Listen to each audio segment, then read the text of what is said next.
Hey everyone, today I want to talk about something that is one of the very first questions a new tech startup will ask a consultant or anybody for that matter when they begin a company. So if you are a tech company, most likely you're actually building out some sort of application, a mobile app, a web app, something that's going to solve a problem for people through a technical solution. So one of the first questions people ask is, am I going to be able to build onshore or offshore? Today I want to talk to you about the offshore option. So what is offshore? Offshore is when you use a team that's overseas, whether it be in Asia, South America, or the Middle East, to actually develop your product for you. This probably means that you don't have a technical founder, and it means that you yourself probably do not have a technical understanding enough to be able to build something. It could mean that you are a technical founder and that you are so great and mighty that you're going to be able to project manage the entire software overseas with another team and be just fine while you are also trying to sell and work with your company. Now I know I sounded a little bit sarcastic when I said that, and that's because I've worked with a lot of technology companies and found that it can be very difficult as the founder to try to maintain and manage a overseas development firm. Now it can be done, and there are some reasons that you would do an offshore development team. The number one reason is that you want to save money. That's possibly the only real reason for doing it, in fact. So what difference is there between onshore and offshore for a development team? The kind of money we're talking about is something like, say I wanted to build an app and it was going to have pop-up notifications and I wanted my users to be engaged and it was going to have a little community in it, and then there was going to be a place where you could post pictures and you would be able to share with other people, blah, blah, blah. So you've got this app, right, this social app, and you get a quote from India for it. How much is it going to cost in India? Well, chances are they're probably going to say it costs between $8,000 and $15,000. To some of you, you'll realize that is actually very, very cheap. That's really, really cheap. That's awesome. I could build an app right now if I wanted to. And you won't have lost very much money, and you'll be able to do an MVP, which means you'll be able to test it out with your audience and see if they like it or not.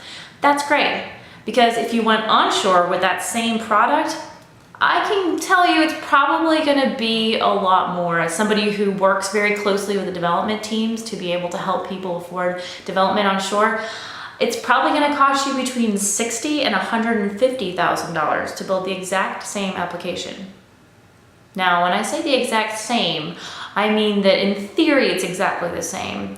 I will be talking about the onshore benefits later in a different video because that's a long talk and I do appreciate onshore development. However, I spent 4 years doing offshore development with teams in China, Pakistan, India, Peru, and dabbling a little bit with Dubai and the Ukraine. So I do have some experience. Also, I have a degree in cultural studies, so I have some understanding of international cultures. And on top of that, I was a 3-year language student for Chinese. So I do know a little bit about what I'm talking about. So today, I just want to give you a couple of tips if you do decide to go offshore. Again, the reason you probably go offshore is because you aren't a technical founder, or you don't have time to build the application yourself, and you want to save a ton of money. So the number one thing you need to be thinking about when you go offshore is, what kind of timing am I looking at? One of the issues with going offshore is that you may have actually to sacrifice a little bit of your very fast deadline. Overseas takes longer. You're going to be communicating with people in another country. They may send you an email in the afternoon, but guess what? It's your middle of the night. And so it takes till the next day to answer that email. So things are not going to go quite as quickly. So that's actually one thing to really look at when you're looking at an overseas development firm. You could go to China, but they're 9 hours different. You could go to Pakistan, also 9 hours. You could go, China may be 12, but Pakistan is definitely 9 to 10 hours. You can go to India, same thing. You could go to South America, that's about the same time zone actually as here. And you could go to the Ukraine, which is probably 6 hours or so.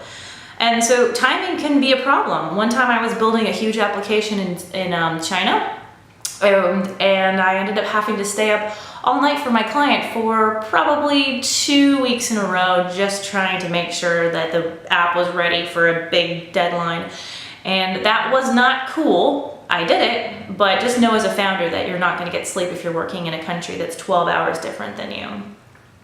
The next thing is quality. So when you're doing a quality project and you want to make sure, obviously, as everyone does, that it's beautiful and sexy and built correctly, you're going to have to do more maintenance of your quality. And one of the ways to know that, you know, which company might be doing a good job is, and this may sound obvious, but look at their portfolio. They may say that they do a great job and you may be enamored by the price, but you need to look at things they've done. Don't just look, download the apps. If they don't have any apps in the App Store, why is that? If you're a B2B or company, then maybe they don't, but just business to business. But if you're B2C and you're business to customer, you need to find out why that app isn't in the App Store and what's wrong. Then you need to really take a good look through the applications that they have and through their case studies and make sure they understand design and find out what parts of this app did they actually build. So quality becomes really important. You're going to need somebody on your team to help with that, and I'll mention that a little bit later.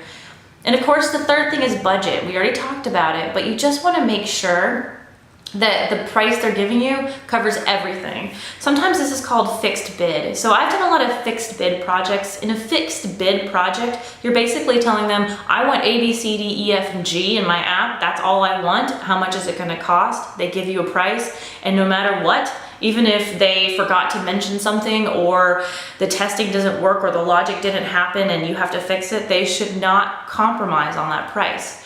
This can be good and it could be bad. It can be good because then you don't have scope creep. And scope creep is something that means you're basically, you thought it was going to be 5,000, but because you tweaked this and changed this and forgot this and they forgot that, you ended up paying 10,000 for it. And that's very common. With fixed bid, it becomes a little bit more of a, you promised it, so deliver it. When it comes to scope creep, you need to find out what kinds of things they're going to be charging for. It may only be it can maybe only be $20 an hour for their overseas development, but they may actually charge you for more hours than you may think is qualified. I've had it where a company charged me for hours and I knew I could personally do whatever they were doing for myself in an hour, and they were charging me 20 hours. So the 20 hours ended up costing me $200, and I could have done an onshore team at $200 an hour. In 1 hour, I've gotten it fixed. So you have to make sure that as you're looking through their proposal and their budget and their scope creep, that you are reasonable and that they are reasonable with how many hours they're estimating. So with all that in mind, I will tell you about a few different cultures that you need to be aware of. One of the countries, like I mentioned, that I've worked with is China. China is great. I loved the people that I was working with in China. They were super nice. They're super detailed. I got to see videos of their place. They're so kind. It was one of the reasons I was inspired to learn some Chinese. I wish I had learned it before the project started, because we had a couple of issues, one of them being that their past, present, and future tenses are a little confusing. So sometimes you think something's about to be done and you're not really sure if it's about to be done today or in like 10 years, or if it was already finished. It gets a little bit confusing. So there's a bit of a language barrier in China.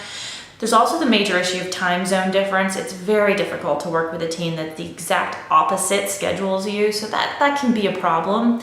And although they're extremely detailed and they give you timelines, they really want to make sure they save face. So one of the things I found was that they didn't ask questions if they didn't understand something. They would just say yes, and then they would try to figure it out. And it was really nice and sweet that they tried to figure it out.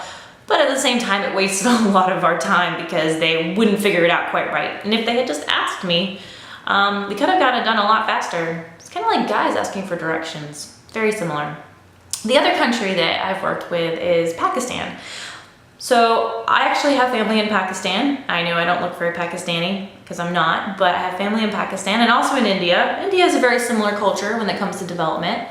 And some of the things about Pakistan, first of all, people are also extremely nice. They're very talented and they obviously have very good work ethics. So they will work 13, 14, 15 hours in a day. They won't stop at 5 p.m. They will continue working until things are done, especially if you stay online with them and just keep asking them, how you doing? How you doing? How you doing? So they are very good about that. The time zone's a little bit better, 9 hours. And again, like I said, they tend to stay up really, really late and work with you.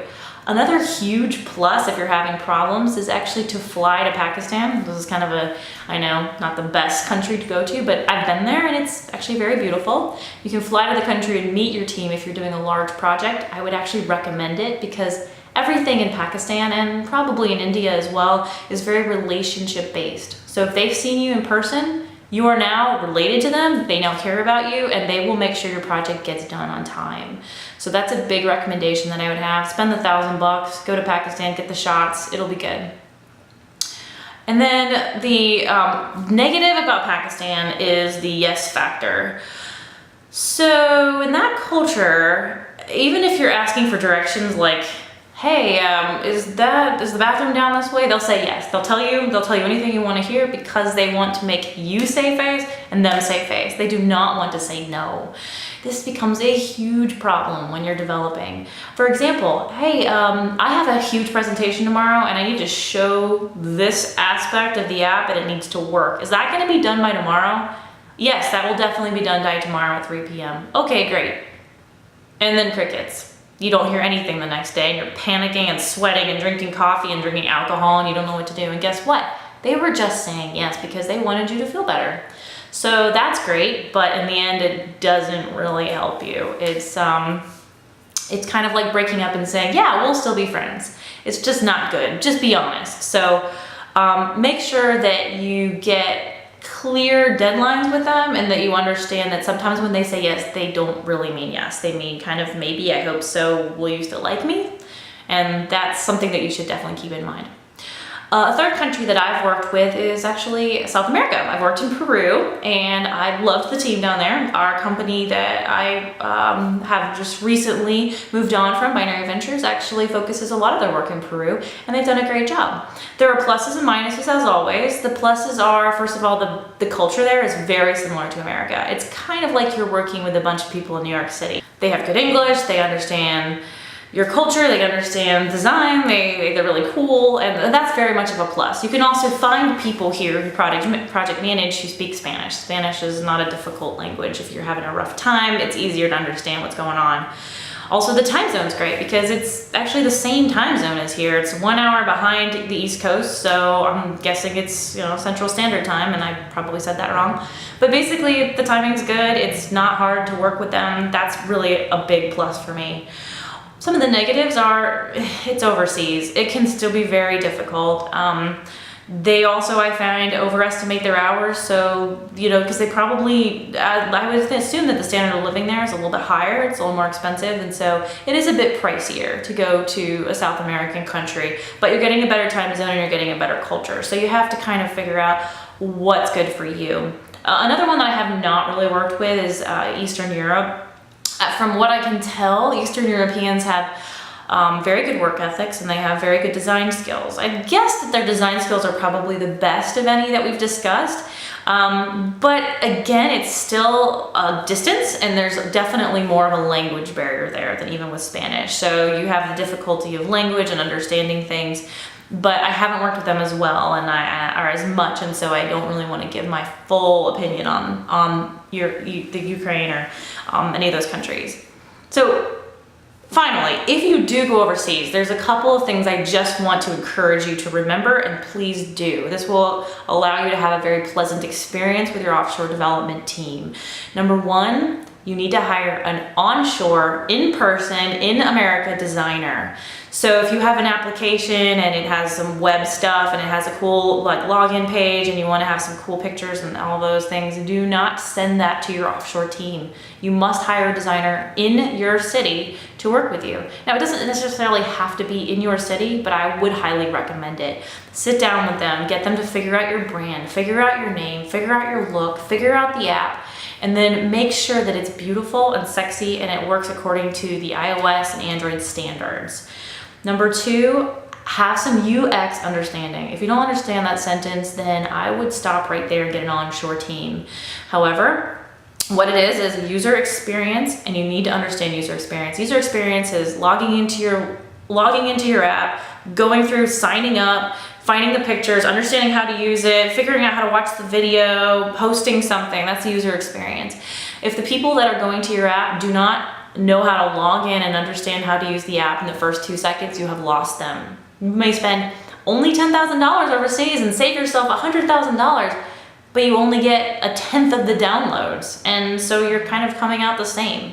It's just a waste of time. So you need to make sure that somebody on your team in the United States understands the user experience.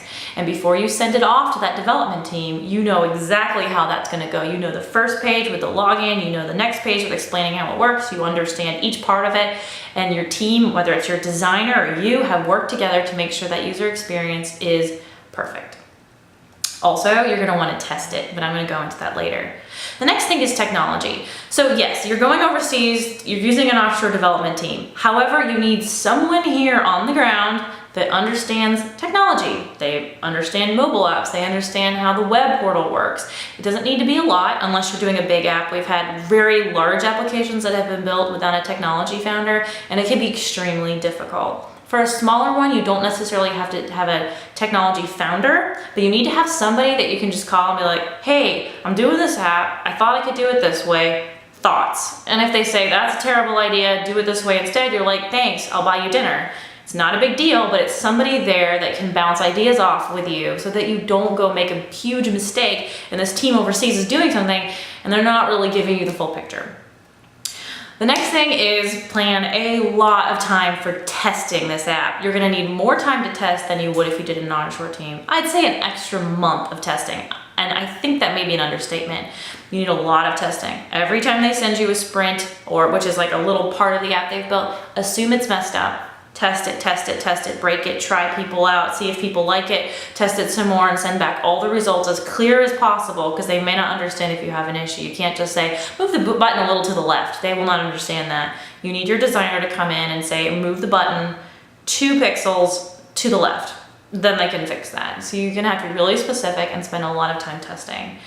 And just finally assume that there's going to be a delay in delivery. So if you wanted to have your app out really fast and you're willing to spend a lot extra money and you could get it down January 1st and it'd be out, you're willing to go onshore. But if you really want to save money and you have all these other things that are on the checklist, and you add a couple of months, one for user testing, one for the beginning where you're trying to get the user experience right, one in the middle where they suddenly have a holiday that you didn't know about, because believe me, you're gonna start learning about all the foreign holidays.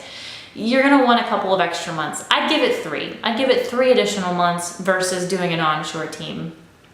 So you can actually save yourselves tons of money by going overseas. You can save yourself a lot of that pain of spending all your money up front, not having any money for marketing. You can get an app into your hands really quickly and test it out on people, but you definitely need to follow these instructions. Get somebody who can help you with the brand, with the user experience, and with the technology. Have somebody to help you, and you will succeed with an offshore development team.